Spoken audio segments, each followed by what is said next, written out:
நான் ஒரு பொண்ணை லவ் பண்றேன்ப்பா, அவர் செம்ம பேரு. யாருக்கடே சொல்லுவாங்கப்பா.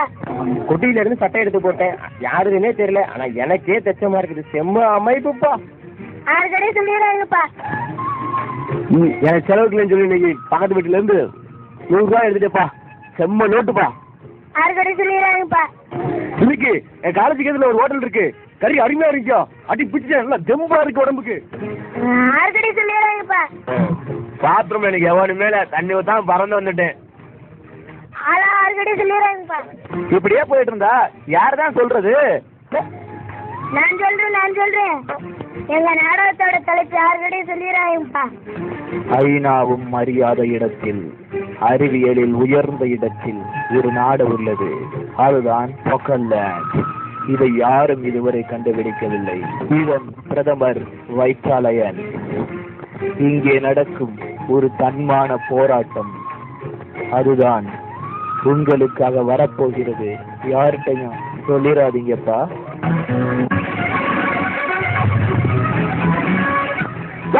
தட்டில் இருந்து லெட்டை எடுத்தது.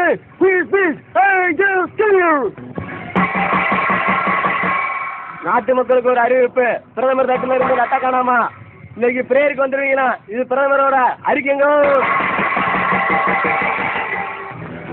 பவர் கட்டான நேரத்துல பக்கமா ஒரு அமைப்பை ஏற்படுத்தலான்னு இருந்தேன், அதுக்குள்ள லட்ட தூக்கி இளவு குத்திட்டாங்களப்பா. என்னப்பா வந்தது?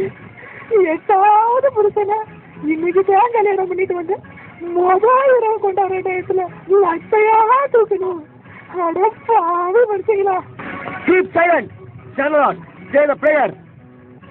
Say the prayer. பேர் சொல்லுங்க அர்த்தம். ஓ சரி நான் பேருக்கு வந்துக்கணும். யாருடா இதை தட்டில் இருந்த லெட்டர் எடுத்தது? கஸ்டமர் எடுத்துருப்பானோ?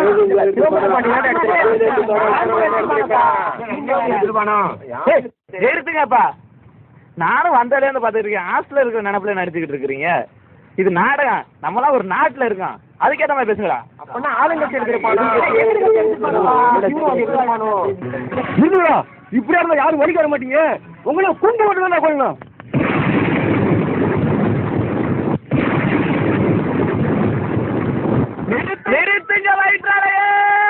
நீங்க இப்ப என்ன பண்ணிட்டு இருக்கீங்க? எனக்கு வயதுக்கு வேற என்ன பண்றதுன்னு தெரியல, அதுக்காண்டி வெடி சத்தோட இடி சத்தத்தை போடுறது.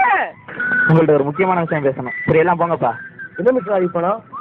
அது ஒன்றும் இல்லை, நேற்று எங்கள் வீட்டு குப்பைக்குழியை தோண்டிட்டு இருக்கும்போது ஒரு ஆடை கிடச்சிச்சு. இது மனிதனோட உடை மாதிரி தான் இருக்குது, இது என்ன உடைன்னு தான் தெரியல, அதை பற்றி ஆய்வு செய்யணும், அதுக்கு நீங்கள் தான் உதவி செய்யணும். சரி எங்கேயாவது இதை பற்றி ஆய்வு செய்யலாம், பர்மிஷன் கான்டாக்ட். இதை பற்றி உதவி எல்லாம் உங்களுக்கு நான் செய்கிறேன்.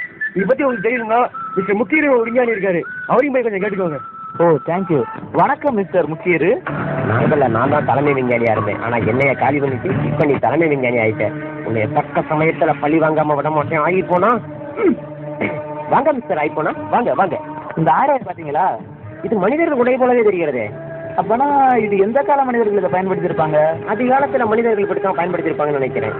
ஏன் இது குழந்தைகளோட உடையா இருக்கக்கூடாது?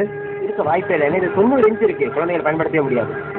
நானும் படிச்சிருக்கேன், புவியில சிறிய வகை மனிதர்கள் வாழ்ந்ததா அடையாளங்கள் இல்லையே. என்னையில இழுத்து பேசுறியா? நான் அனுபவசாலி. அனுபவசாலி சொன்னாருங்கிறதுக்காண்டி வெள்ளச்சோறு தயிர்ச்சோறு ஆயிருமா? ஏன் வெள்ளச்சோறு தயிர்ச்சோறான அதிசயங்கள் ஐயவில் நடந்துக்கிட்டு தானே இருக்கு. சரி நான் அதை பத்தி பேசல, எனக்கு 10 நாள் அவகாசம் கொடுங்க, நிரூபிச்சு காட்டுறேன். அப்படி முடியலனா என் உசுரை நான் தந்துடுறேன், உங்க உசுரை தர தயார். ஐஏவியா? முக்கியவே ஐஏவியை பத்தி பெருமையா சொல்றாருன்னா அந்த நிறுவனம் மிகப்பெரியதா இருக்கும். சரி அங்கே போனா இதுக்குரிய குழு கட்டாயம் கிடைக்கும். சரி அங்கே வர்றதா நம்ம இன்ஃபார்ம் பண்ணுவோம். ஆயிப்போ நான் வரப்போறாருப்பா, எல்லாம் சுத்தமா இருங்க. எல்லாம் அருண் எந்திரிங்க எந்திரிங்க, 6 மணி ஆச்சு. எந்திரிங்க இப்போ எந்திரிங்க அருண், சோரியம் அடிங்க. பிரகாஷ் எந்திரி, பிரகாஷ் எந்திரி. இது சோரியம் அடிக்க வைக்கிறார், தனியாக கோர்ஸ் எடுத்தா நடத்தணும். தம்பி சுப்பிரமணியை பார்த்து ஒதுங்கி தள்ளிப்போ. அங்கே யார் கொடியில யார் தட்டியை காயப்பட்டிருக்கு? யாரு? என்னதான் சார் இப்பதான் துவச்சு காய போட்டேன். அதெல்லாம் அங்கே காயப்படக்கூடாது. தம்பி ஆயிப்போ வர்றாப்புல எடுத்து பெட்டிக்கல வைங்க. ஈரமா இருக்குல்ல, என்ன செய்யறது? கொஞ்சம் அட்ஜஸ்ட் பண்ணுங்க தம்பி, ஆக்டிவா இருக்க பழகுங்க. Welcome sir. Thank you. School staff weekending and dining hall and to support. சரி நான் இதுக்குள்ள போயிட்டு வரலாமா? Okay sir. சரி ஹாஸ்டலுக்கு வந்துட்டோம், கொடியெல்லாம் இருக்கானா? அதில் ஒரு ட்ரெஸ்ஸையும் காணும். ஒருவேளை நமக்கு குழு கிடைக்காதோ?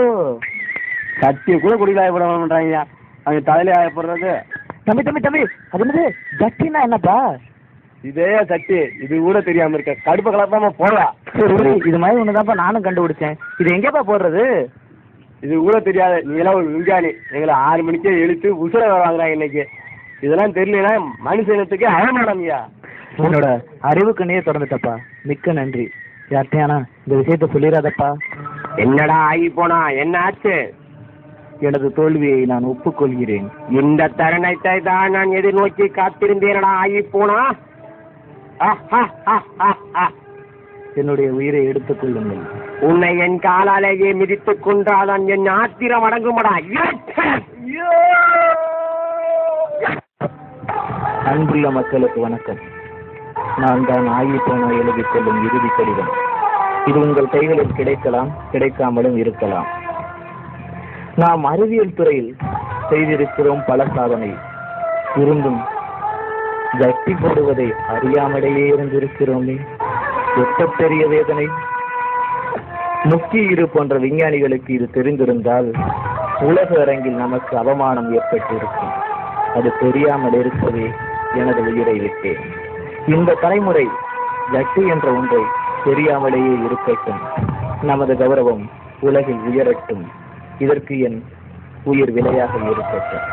இந்நாடகத்தில் நடித்தவர்கள் வைத்தாலயன்ஸாக எஸ் முத்துவேங்கட சுப்பிரமணியன், முக்கிய மற்றும் ஆக்டிவ் பாயாக சசி, பொதுமக்களில் ஒருவனாக மற்றும் மாணவர்களில் ஒருவனாக ஆர் புகழேந்தி, பறையடிப்பவனாகவும் மாணவர்களில் ஒருவனாகவும் மு காளிரத்தினம் மற்றும் சுத்தி காமிப்பவராக ஆர் ராஜ்குமார். மேலும் இந்நாடகத்தை தொடங்கி வைத்த சிறுவர் அன்னசன்.